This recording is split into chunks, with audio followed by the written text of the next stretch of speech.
नमस्कार दोस्तों, स्वागत है आपका। मैं आपका दोस्त दिनेश निम बाबा। बात करते हैं अब आगे के वीडियो में तापमान की बात कर रहे थे। हम तापमान में आगे देखते हैं कि किस प्रकार से प्रभाव पड़ता है तापमान पर, किन किन फैक्टर्स का, कारकों का।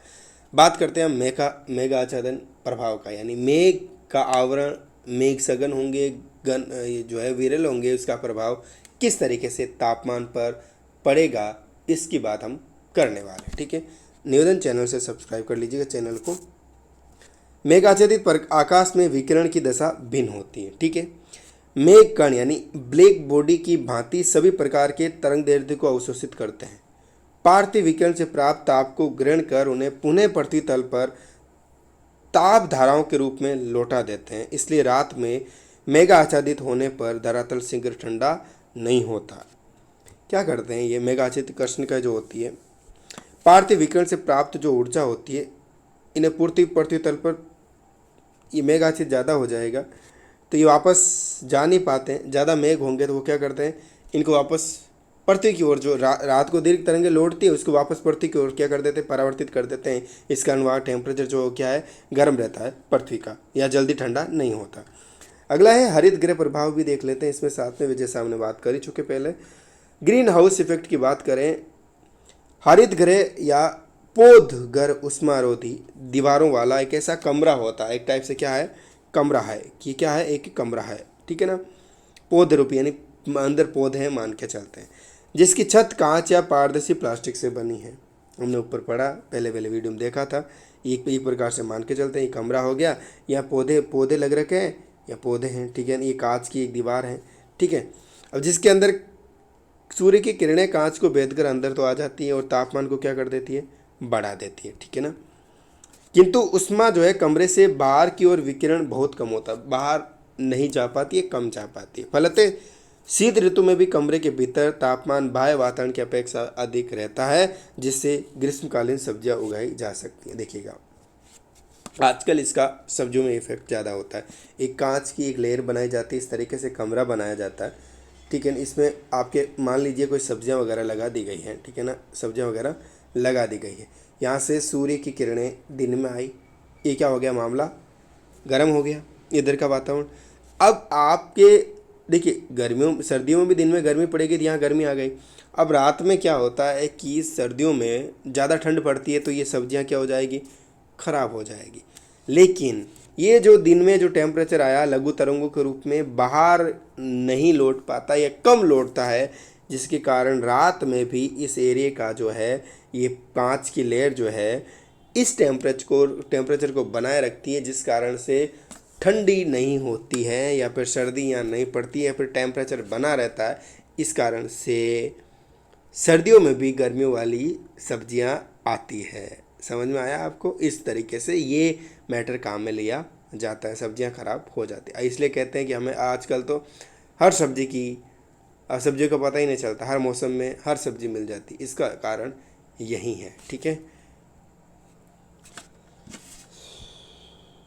ठीक है, फलतः वायुमंडल का ताप बढ़ जाता है तथा धरातलीय तापमानों में भी वृद्धि होती है। इस प्रक्रिया की व्याख्या वीन के नियम के द्वारा की जा सकती है। आइंस्टीन के नियम के अनुसार बात करें तो विकिरण की भिन्न तरंग दैर्ध्यों की ऊर्जा भी भिन्न होती है। कार्बन डाइऑक्साइड, जलवाष्प, ओजोन तथा मेघ कण 0.3 से छोटे तथा 1.5 माइक्रोन से बड़े तरंग दैर्ध्य का अवशोषण करते हैं, किंतु 0.3 से 1.5 माइक्रोन तक के तरंग दैर्ध्य का अवशोषण नहीं कर पाते। देखिएगा, 0.3 से 1.5 माइक्रोन तो वाले बड़े तरंग दैर्ध्य को वो तो क्या अवशोषण कर लेते हैं, किंतु 0.3 से 1.5 माइक्रोन तक के तरंग दैर्ध्य का अवशोषण नहीं कर पाते। ठीक है, मैं कर जो फलतः अधिकांश सौर विकिरण वायुमंडल को आसानी से पार कर पाता है और पृथ्वी का विकिरण 1.5 माइक्रोन तरंग दैर्ध्य से अधिक होने के कारण अधिकांश वायुमंडल द्वारा सोख लिया जाता है। कार्बन डाइऑक्साइड, जल कण, ओजोन तथा मेघ कण पार्थिव विकिरण का अवशोषण करने के कारण गर्म हो जाते हैं तथा वायु के अन्य कणों से टकराकर उन्हें भी क्या कर देते हैं, गर्म कर देते हैं। जब ये गैसें गर्म हो जाती है तो ये भी उष्मा का विकिरण करने लग जाती हैं। कुछ विकिरण तो शून्य में चला जाता है किंतु वापस धरातल पर आता है। सौर विकिरण के अतिरिक्त धरातल का ये अतिरिक्त विकिरण हरित गृह प्रभाव उत्पन्न करता है।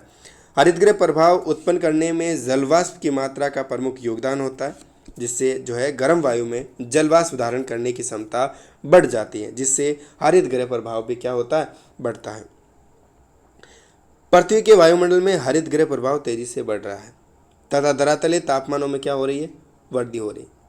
किस कारण से हो रही है? ये गैसें हो गई लघु तरंगों के रूप में आ तो जाती है, लेकिन वापस जब रात को दीर्घ तरंगों के रूप में ये वेव्स जो है, सौर विकिरण जो जाना चाहता है, लेकिन वहाँ पर ये CO2 गैसें वगैरह हैं, हानिकारक गैसें, ये इस टेम्परेचर को रोक लेती है। इस कारण से तापमान क्या होता है, बढ़ता जाता है।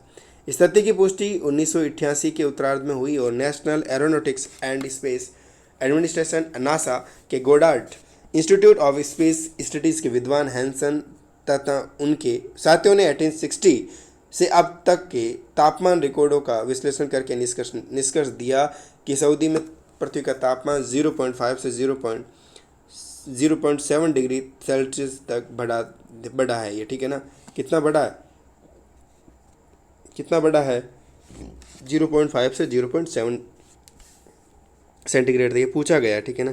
सर्वाधिक वृद्धि 1980 के दशक में हुई। 1987 तक 1988 की शताब्दी के सबसे गर्म वर्ष है। शताब्दी के सबसे गर्म वर्ष 1987-1988, ठीक है ना।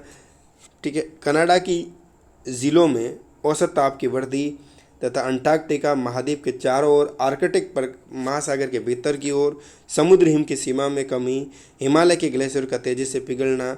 जब टेम्परेचर बढ़ेगा तो ग्लेशियर वगैरह पिघल जाएंगे, ठीक है। आर्कटिक महासागर में हिमशिलाओं के प्रवाह, हिम से खंड शिलाएँ हेजेस डी जो है बहने शुरू हो जाएगी। प्रमाण जो है भूमंडल पर तापमानों की वृद्धि को क्या करते हैं, सत्यापित करते हैं। चैनल को सब्सक्राइब कर लीजिएगा। नमस्कार।